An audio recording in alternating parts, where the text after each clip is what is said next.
Welcome back, everybody. We're carrying on with the miniature machine series, this time going into all of the miniature machines Hot Wheels stuff that I have.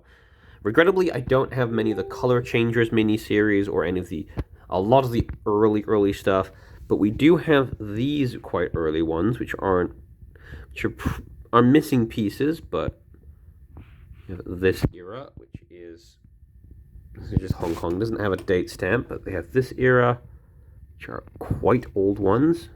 1972. So, towards the sort of end of the Red Line era, actually. Again, I'm not sure what these were when completed. They are missing a lot of pieces, but you get the idea.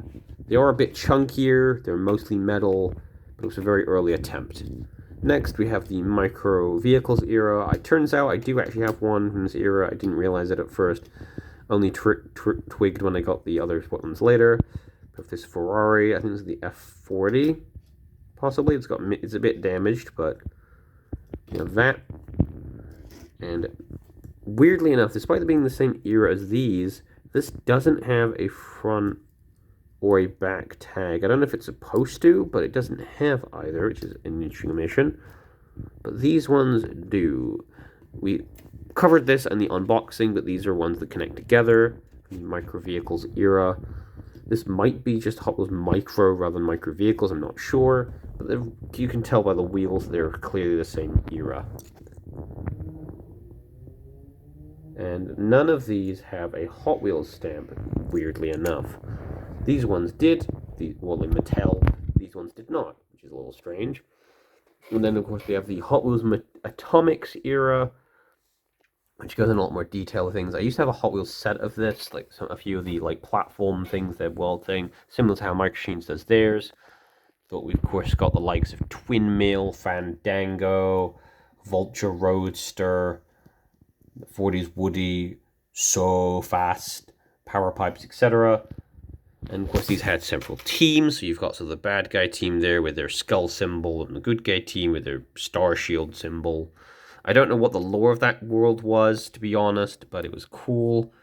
They did have some monster truck stuff in there, sort of, but it was part of the main Atomics line rather than a separate thing. There's some more things here. And some of them were Highway 35 related, despite being in strange colors, and sometimes not even the correct team, for whatever reason. Because of the green Vulture there. Some of these actually had decent prints, some of them did not. Like, other than the badges, there's very little detail on there. Like, it doesn't even say what number in Highway 35 that car is, for example. Some of these are, of course, also based. Some of these are also based on actual 1/64 scale castings, and others are not, for some reason. So this is actually based on the Sear tuner / shoebox that you see now. That was also in Hot Wheels Velocity X, particularly. But I'm pretty sure that this hammered coupe doesn't have a 1/64 version, but this. Ground Effects, I think, does. What's it called? Is it Ground Effect? No, it's not Ground Effects. X3 IVE. Sorry, X3 IVE. There is a bigger version of that, but there isn't a bigger version of that Twin Mill, for example.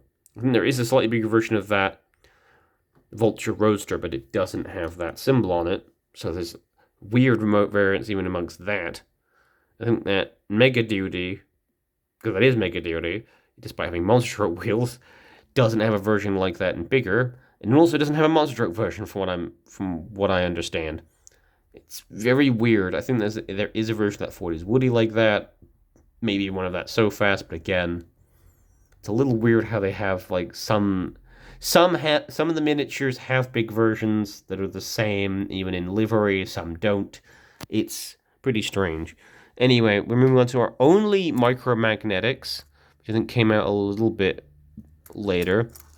These have a little magnet in them, so you can put them on magnetic things.